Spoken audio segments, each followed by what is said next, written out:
Olá, pessoal. Voltamos agora com a próxima palestrante, a doutora Lisiane Pereira Alves. Ela é enfermeira, trabalha na Oncovida e ela vai palestrar uma conferência intitulada Crioterapia na Prevenção da Alopécia durante tratamento quimioterápico. Doutora, seja muito bem-vinda. Fique à vontade. Meu nome é Lisiane, eu sou enfermeira oncologista e eu trabalho no Centro Paraibano de Oncologia e a gente vai conversar um pouquinho sobre isso. Então, o que é que seria a alopécia num paciente com quimioterapia? A gente sabe que a quimioterapia é um tratamento que, geralmente, todos os quimioterápicos, a maioria dos quimioterápicos vão causar a alopécia. Então, o que acontece? Alguns causam um grau maior e outros causam um grau reduzido, um grau moderado, um alto grau. E aí, por que isso vem acontecer? As drogas elas são citotóxicas. Então, no momento que elas são citotóxicas, elas destroem tanto células boas como células ruins. E o que acontece? O nosso folículo piloso ele é altamente proliferativo. Então, por ele ser muito proliferativo, ele tem uma grande proliferação de células novas. E faz com que o folículo piloso seja um propulsor dessa quebra quando a quimioterapia chega.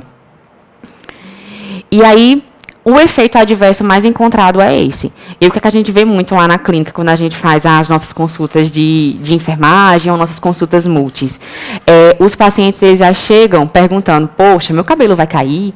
Então, é praticamente isso. Eles já se questionam, eles não querem nem saber se vão sobreviver, se vão estar vivos no outro dia, não querem saber isso. Eles querem saber realmente se o cabelo vai cair. E aí, mais na frente eu vou falar um pouquinho sobre essa prevenção, o que é que a gente está fazendo para prevenir isso e para melhorar isso para o paciente. Então, esse é um efeito adverso muito esperado. Então, cerca de 70% dos pacientes em uso de antraciclos, por exemplo, ou uso de taxanos, eles podem vir a ter, sim, queda capilar, a perda capilar, tá certo?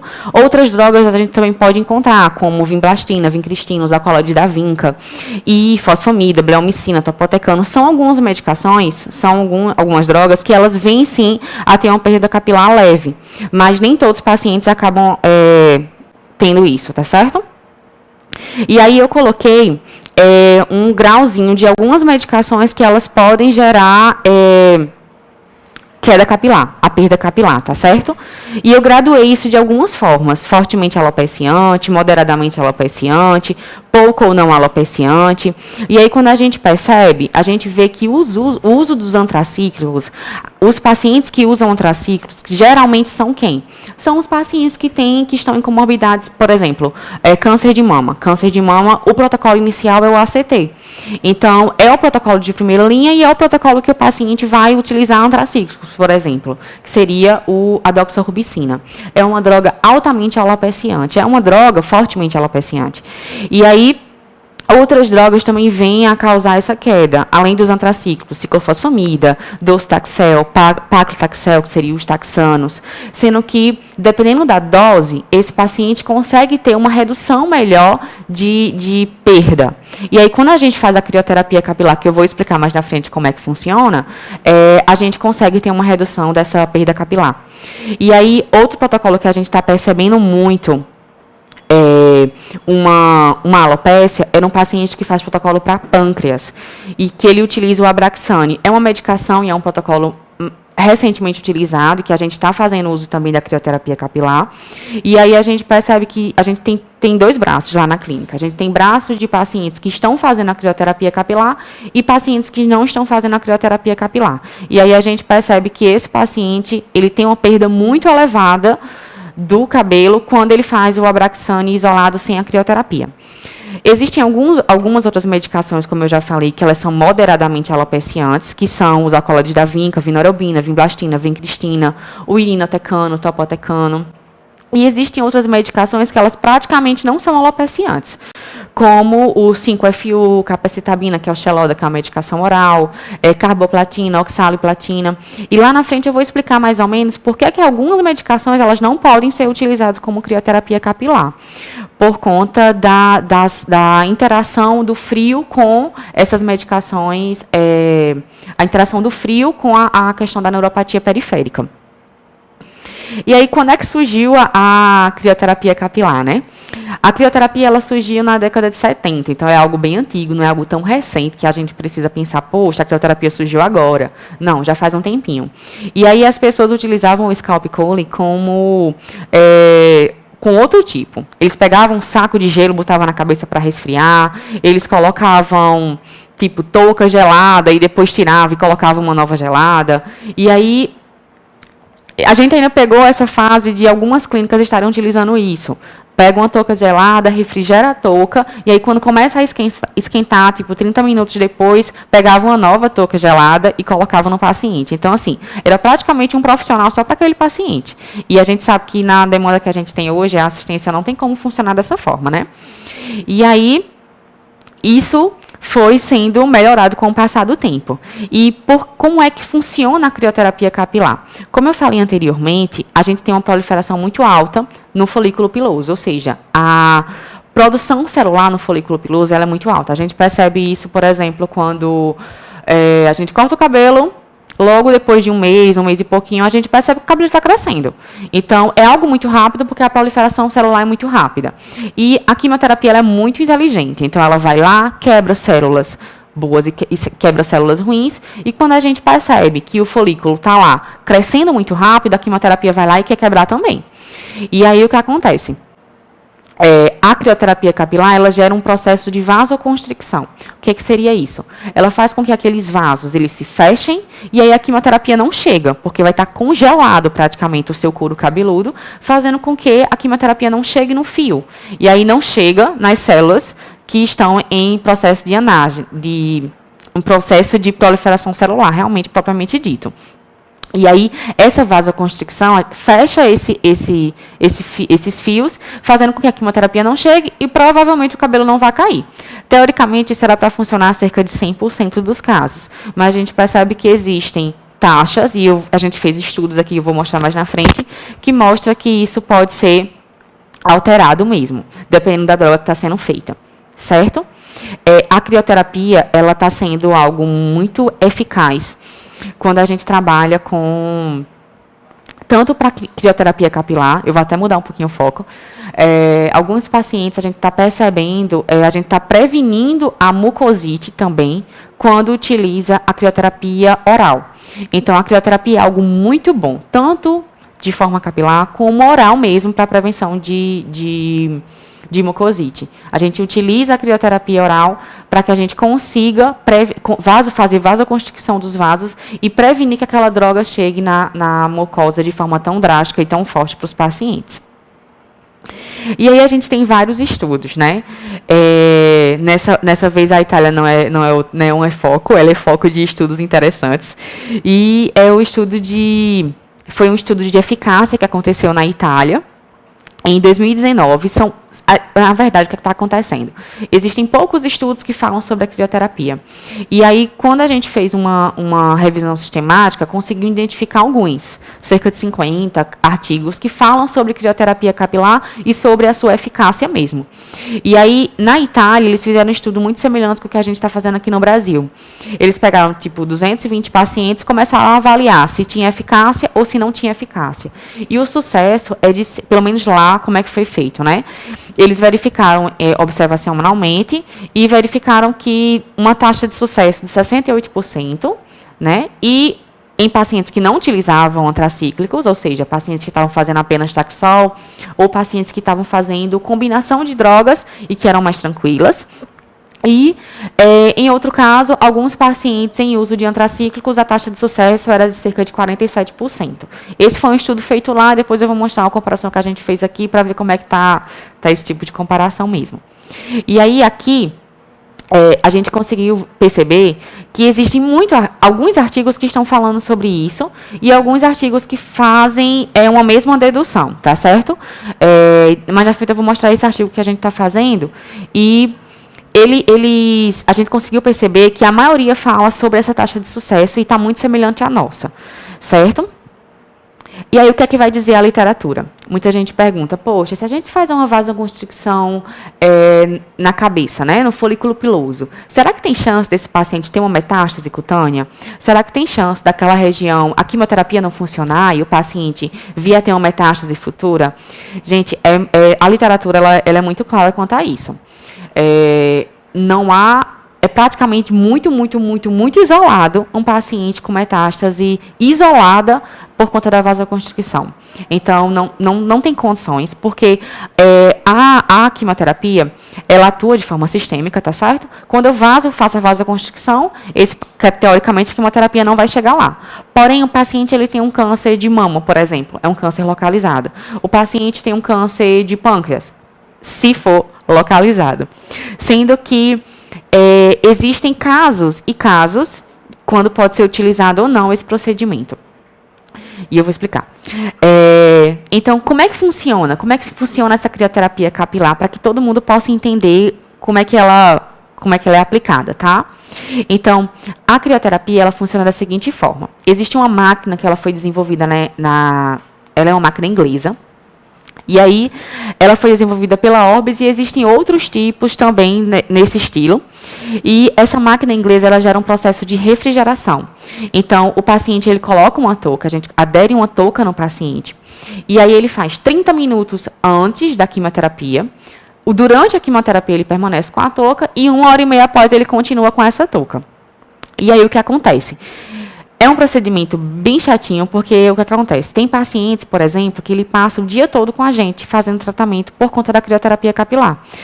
Vamos supor, um paciente que faz um Taxol com uma dose muito alta. E aí ele precisa ficar 3 horas lá, só fazendo Taxol. Depois, mais 1 hora só de carboplatina. E aí, isso é para um tratamento de mama, vamos supor, tá? E aí ele faz mais 1 hora e pouca de pré-medicações, medicações antieméticas, medicações antihistamínicas, tudo isso para prevenir alguma coisa que ele tenha no momento. E aí, posteriormente a isso, ele ainda tem que ficar mais 1h30 com a touca, ou seja, o paciente vai de mala e cuia mesmo. O paciente leva mala, o paciente leva lençol, leva tudo. Sendo que vai muito de acordo com o que o paciente sente, tá certo? Tem paciente que não sente frio, tem paciente que vai sem lençol, tem paciente que praticamente não sente o que está acontecendo com ele. E tem paciente que não, tem paciente que vai com casaco de frio, que vai de luva como se estivesse na neve. Então, assim, é muito de cada paciente isso, tá? E o que acontece? Algumas queixas são bem persistentes, né?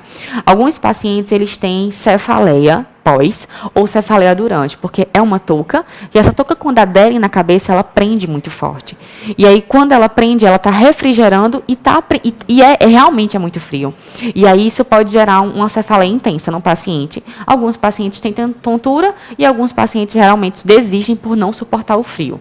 Outros desistem, mais na frente que eu vou mostrar, por conta da alopecia que não conseguiu segurar os 100% do fio, tá certo? E aí o sistema, a máquina é essa, deixa eu ver, aqui eu botei uma foto melhor. A máquina é essa, e uma única máquina, ela consegue aderir 2 pessoas. Então, a gente consegue atender 2 pessoas de manhã, 2 pessoas à tarde, e ela consegue ficar com essa touquinha 2 pessoas no mesmo dia. 4 pessoas num dia, no caso. Se a gente pegar um paciente que faz um protocolo muito longo, aí, no caso, a máquina ela fica parada durante esse dia todo, praticamente só para ela e para uma outra pessoa que a gente consiga rodar na máquina, tá certo? Então, ela adere dessa forma na cabeça. Quando ela adere, não sei se estão conseguindo ver, quando ela adere à touquinha, essa aderência da touca, essa paciente fica durante 30 minutos prévio, que é o tempo que a gente está fazendo essas pré-medicações. Depois ela vai ficar o tempo da medicação completa com essa touca, ela refrigerada. A gente precisa desses 30 minutos prévios às medicações, à quimioterapia mesmo, porque estudos revelaram que esse tempo é um tempo suficiente para o paciente conseguir simplesmente para que a vasoconstricção consiga acontecer. Antigamente existiam estudos que falavam que precisava de 90 minutos, 2 horas prévias, mas aí com o tempo foi percebendo que não há necessidade disso. E só os 30 minutos prévios já geram uma vasoconstricção boa, e o pós, por conta do nosso processo de circulação mesmo, seria de 1h30 e seria muito interessante. E já é propenso para isso, tá? E é praticamente isso. Ele previne a alopecia causada pelo tratamento quimioterápico, fazendo com que um paciente ele não precise utilizar prótese, não precise utilizar lenço, não precise utilizar peruca. E como é que a gente vai escolher esse paciente? Na hora da nossa consulta, a gente precisa ter muitos critérios para indicar ou não o paciente a fazer a crioterapia capilar. O que acontece? O paciente só vai fazer crioterapia capilar se a quimioterapia dele for acima de 50% alopeciante. A gente não vai indicar uma crioterapia para um paciente, a gente não vai submeter o nosso paciente a ficar tanto tempo em sala, tanto tempo exposto a uma touca tão fria, porque a touca ela vai em cerca de menos 4 graus Celsius, então ela é muito fria. E aí a gente não vai submeter esse paciente a isso diante de algo desnecessário. E aí o que a gente faz? A gente escolhe esse paciente mediante a medicação que ele está fazendo uso, e aí a gente avalia se o paciente tem metástase cutânea, se o paciente tem alguma doença do frio, como crioglobulinemia, aqueles pacientes que têm a síndrome de Raynaud, que são aquelas que não conseguem entrar em contato com o frio. É um paciente que não tem indicação nenhuma de utilizar a crioterapia capilar, porque ele não vai suportar. Tá certo? São pacientes que não suportam frio. E algo muito importante, nenhum paciente que tenha algum problema hematológico, que a doença dele seja hematológica, a patologia dele seja hematológica, se o paciente tem leucemia, se o paciente tem um câncer germinativo, se o paciente tem um câncer germinativo que tem alguma metástase cutânea, por exemplo, ou que ele tem algum problema no sistema nervoso central, alguma patologia desse tipo, a gente não pode indicar crioterapia para ele, porque pelo mesmo motivo que a gente já tem explicado. O paciente gerou vasoconstricção, eu não tenho a quimioterapia chegando naquele local. Então, nesses casos, eu não posso indicar. Agora, um paciente que eu tenho um paciente de mama, que é muito comum, epidemiologicamente falando, a gente sabe que é um câncer que acomete muita gente. E é um câncer que ele propõe essa perda capilar por conta dos antracíclicos no início da quimioterapia. Então, praticamente é indicado para todas as pacientes. Só aquela paciente que tem uma alopecia androgênica, por exemplo, ela já nasceu com aquela alopecia, ela praticamente sempre tem essa perda capilar, já tem muito rumbo na cabeça mesmo, como a gente pode dizer.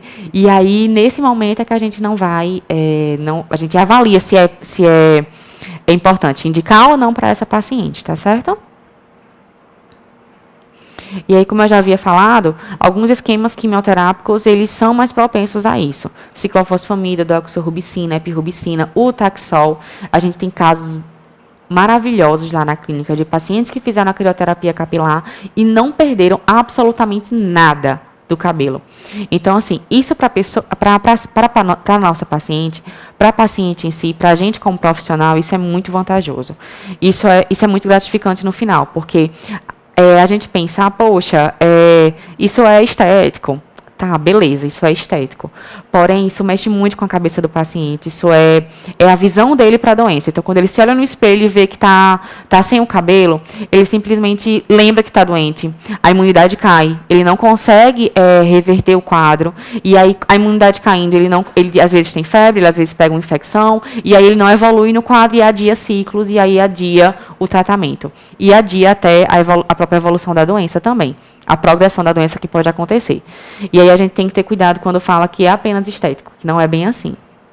E aí o fluxo do tratamento é esse. Então, o paciente ele fica 30 minutos antes. O que a gente faz? O paciente ele chegou, a gente pede que ele lave o cabelo no dia que vai para fazer a crioterapia. É um procedimento chatinho, mas para ele é vantajoso. E aí o que acontece? Ele lava o cabelo, a gente insere uma grande quantidade de água no cabelo dele para umidificar mesmo e congelar. Congela mesmo os fios. E aí a gente passa um creme infantil para não ter aderência na touca com o fio mesmo do paciente, com os fios, e não tenha aquela pressão quando for retirar. E aí a gente adere a touca 30 minutos, 1h30 se for o caso de quimioterapia, dependendo de cada paciente, e 1h30 após quimioterapia. Terminou o frasquinho de quimio, ele vai ficar 1h30 contando. E a máquina, ela faz esse processo mesmo. A máquina tem essa capacidade de contá-la para a gente bota e ela conta bem direitinho o tempinho que o paciente vai ficar. Quando termina, a gente deixa o paciente 10 minutinhos só para ela descongelar mesmo, e quando a gente for puxar a touca, isso não gerar um processo de tração e ele perder o fio na hora que a gente for retirar. Tá certo?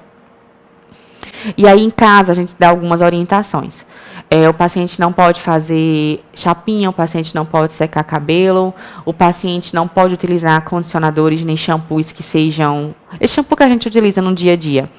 A gente prefere que o paciente utilize shampoos e condicionadores infantis mesmo, ou veganos, ou que não tenha produtos químicos, porque isso a gente já percebeu alguns pacientes fazendo isso, e aí a gente pega mesmo ele na palavra e a perda capilar é maior. Certo? Então, a gente fez um estudo lá na clínica, e ele é um estudo praticamente, é o único estudo relacionado à crioterapia capilar no Brasil. E o que foi que a gente conseguiu perceber, certo? A gente avaliou muita coisa, ainda vai ser publicado. Mas aí o que a gente consegue ver? Pacientes que utilizaram antraciclinas e pacientes que utilizaram taxanos, tá certo? Ou pacientes que utilizou antracíclicos ou pacientes que não utilizaram os antracíclicos. E aí a gente conseguiu comparar a quantidade de pessoas que estavam fazendo isso, certo? Cerca de 35% da nossa faixa etária, das nossas pacientes, não realizavam... faziam uso de antracíclicos e cerca de 64% realizavam antracíclicos, tá certo? Não realizavam os antracíclicos. Isso era bom porque a gente percebe que os pacientes que não realizam antracíclicos, a gente conseguiu visualizar que a perda capilar era muito menor. E aí a gente conseguiu graduar. Como é que estava sendo a alopecia desse paciente quando ele fazia os antracíclicos, que é uma droga altamente alopeciante, e quando ele não fazia os antracíclicos? Então, o paciente que fazia o protocolo com antraciclina, a gente percebia que era um paciente que tinha uma alopecia grau 1 um pouco maior, cerca de 50%, e o paciente gerava uma grau 2, que é de cerca de 14,7%. O que é que seria isso? Como é que a gente trabalha a graduação de alopecia? Um paciente com alopecia grau 0 é um paciente que não teve alopecia alguma, ele não teve perda capilar. O paciente grau 1 é um paciente que ele conseguiu segurar até 50% do seu fio, certo? Ele conseguiu 50% do seu cabelo tá lá. Quando ele perde mais de 50%, a gente gradua como 2. Então, quando a gente vê o gráfico para o uso dos antracíclicos, a gente percebe que é um paciente, sim, que tem uma alopecia grau 1. Uma grande parte a gente conseguiu prevenir, então isso é muito bom. Cerca de 34% dos pacientes não teve alopecia alguma. E se teve, foi tão reduzida a ponto de nem ser identificado, tipo uma alopecia difusa, que a gente não consegue graduar. E aí, o segundo gráfico, a gente consegue perceber um paciente que não fez antracíclicos nenhum, não usou doxorubicina, não usou nada disso. E aí a gente consegue ver que a prevenção foi ainda maior. A gente conseguiu permanecer com quase 50% dos pacientes sem alopecia, quase ninguém teve grau 2, e grau 1, que é uma perda difusa, que eu vou mostrar mais na frente algumas fotos. E aí, esse paciente ele conseguiu manter mais do que o paciente que tinha feito uso de antracíclicos. Aqui são algumas imagens. Consegue mostrar, né? E aí, aqui são algumas pacientes que fizeram uso da crioterapia capilar. Essa daqui, ela teve uma alopecia grau 1. Vocês podem perceber que na imagem, ela teve uma perda capilar, mas foi muito reduzida. Então, é mais local, é mais nessa região daqui, frontal, parietal, que a gente consegue perceber essa perda capilar mesmo, tá? Aqui foi outra paciente que praticamente não perdeu cabelo nenhum. Isso foi quando ela chegou, tá? Depois que a gente vai fazer a inserção de água e de tudo no cabelo para isso fazer para gerar o frio mesmo no cabelo. Essa outra paciente perdeu praticamente nada. Essas pacientes que têm um volume capilar maior, a gente percebe que, às vezes, elas perdem muito, porém, às vezes, elas perdem muito difusamente. E aí a gente não consegue graduar em grau 1 ou grau 2, tá certo? Por que isso acontece? A paciente que tem muito cabelo, quando a gente coloca a touca, às vezes, ela não adere totalmente. E aí, por conta da quantidade do cabelo, e aí a vasoconstricção ela não é total. E aí o paciente, às vezes, acaba perdendo uma quantidade de cabelo de forma difusa mesmo. Aqui a gente teve um outro bom resultado, praticamente não perdeu nada. Aqui na frente já começam alguns pacientes que fizeram uso de antracíclicos. E aí essa região é de uma alopecia grau 1 mesmo. É onde realmente ocorre a queda mesmo. Ou seja, era uma paciente que vinha no decorrer do ciclo, são 4 ciclos de antracíclicos. Ela vinha segurando o cabelo, quando chega no último, é onde tem a maior perda mesmo, realmente. E aí ela perdeu uma quantidade X de cabelo e gerou uma alopecia ainda grau 1, tá certo? Essa é uma paciente que não teve praticamente perda alguma, e essa é uma paciente que a gente considera ela entre grau 1 e grau 2, porque ela tem uma grande quantidade de cabelo, não dá para considerar 50% ainda, e a gente conseguiu segurar uma grande parte, mas ficou aquele buraco no meio mesmo, que aí não tem como prevenir por conta da aderência da touca. É uma touca inglesa, foi feita lá, então não foi feita com a cabeça do brasileiro, não. E aí, só para a gente fechar mesmo, eu espero que tenham entendido. É muito gratificante quando a gente pega um paciente oncológico que chega ansioso, que chega preocupado, e todo mundo falando, isso é muito estético, isso é muito não sei o quê, não tem para quê, eu vou usar um lenço, eu vou usar isso, certo. Mas quando a gente percebe e vê uma visão do paciente, eu estou me vendo no espelho, eu estou me vendo com cabelo, eu vou conseguir fazer com que meu cabelo cresça mais rápido depois. E isso é muito bom para a gente, porque psicologicamente falando, o paciente vai estar sendo bem assistido e vai estar com a cabeça tipo no lugar. Ele tem todo os parâmetros de ansiedade reduzido, ele consegue se enxergar de uma forma melhor, com autoestima maior.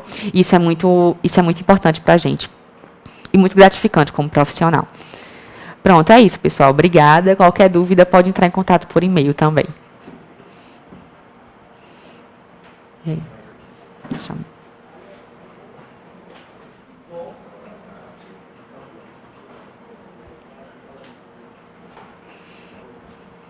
Deu para adiantar.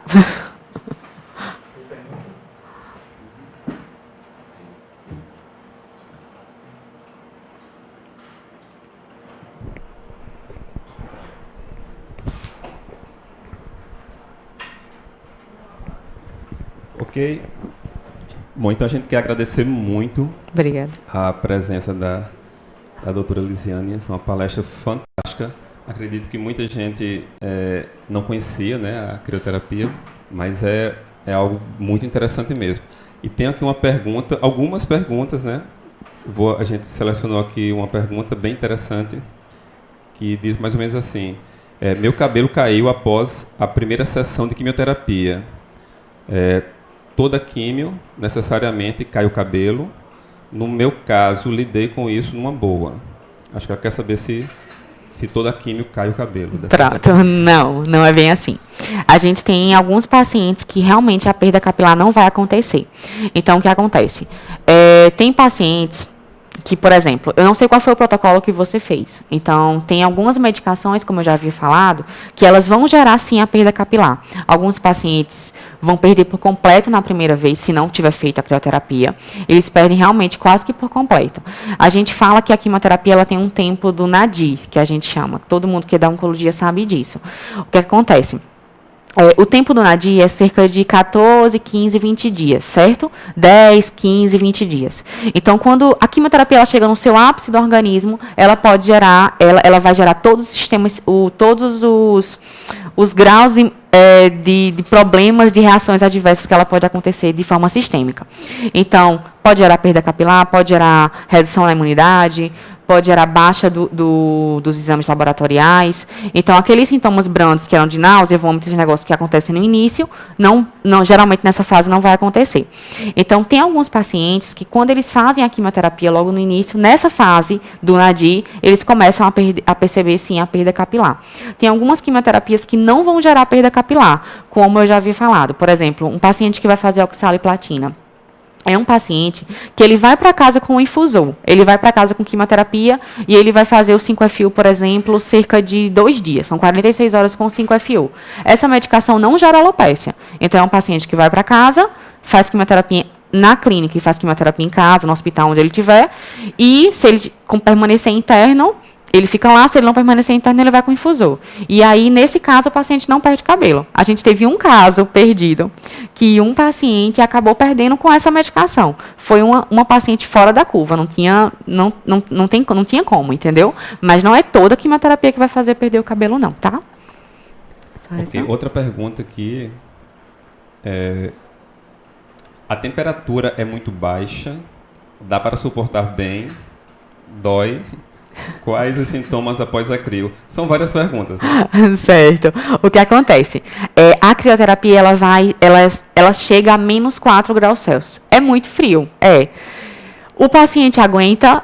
A gente tem paciente que não sente nada, é incrível. A gente coloca a touca, o paciente está lá, passa o dia todo, se for preciso, ele não está com lençol, não está com manta, não está com nada.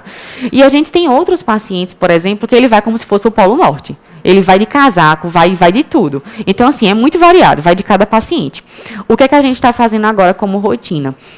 O paciente, às vezes, ele pode sentir uma cefaleia intensa durante a crioterapia.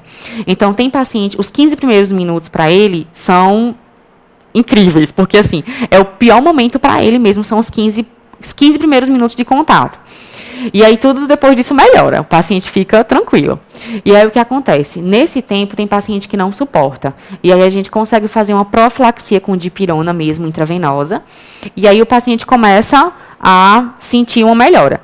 Tem paciente que a gente vai até divulgar depois, que desiste do tratamento por conta da sua resiliência. Ele não consegue mesmo passar por isso. Ele não consegue permanecer no frio. E aí acontece que a gente precisa cancelar, porque para ele é melhor não fazer do que estar sofrendo com o frio. Então, depende de cada paciente mesmo, tá? Aí tem mais uma aqui. Certo. Queria saber quais os riscos neurológicos que o paciente sofre pela vasoconstrição. Certo. Teoricamente, não tem evidência científica que trabalhe com distúrbios neurológicos por conta da vasoconstricção, certo? Na literatura diz que metástase isolada é praticamente tipo 1% e às vezes nem acontece. É muito raro acontecer algum distúrbio neurológico por conta da vasoconstricção, porque a medicação não chegou naquela região ou porque realmente ele ficou muito tempo com o frio. Não tem evidência científica que trabalhe com isso ou que relate que o paciente simplesmente vai ficar com algum distúrbio neurológico por conta daquele tempo de vasoconstricção capilar. Isso não acontece. Bom, doutora, são muitas perguntas. Vamos fazer só mais uma, tá? Pode falar. Devido ao nosso tempo. Pergunta: é um tratamento caro? Onde tem disponibilidade? Plano de saúde cobre? Infelizmente, o que está acontecendo hoje, né? O SUS ele não quer cobrir e os planos de saúde muito menos. Por que isso acontece? Eles, como eu já havia falado, e que ainda é bem triste, eles acham que isso é apenas estética e que não vai envolver no tratamento do paciente. Então, o que é feito hoje? É um tratamento particular, ele é pago por sessão, certo? Eu não sei se eu posso falar valores, eu acho que nem é interessante estar falando isso, mas não é tão caro, sendo que ele é viável, mais ou menos, e o SUS e os planos de saúde, eles não pagam ainda, a gente espera que futuramente isso possa acontecer, porque, querendo ou não, foi como eu havia falado, ele mexe com a autoestima e pode mexer com o sistema imunitário do paciente, levando o paciente, sim, a uma redução de imunidade, e isso leva a uma progressão de doença até. Ok, doutora, eu vou encaminhar as perguntas. Tá? Pronto, eu posso responder. Você, quando tiver um tempinho, responde. A gente agradece muito. Obrigada. Eu acho que foi muito enriquecedor. E a gente vai continuar a nossa programação daqui a um minutinho com a doutora Elisângela Marreiros, psicóloga. Muito obrigado mesmo. Obrigada.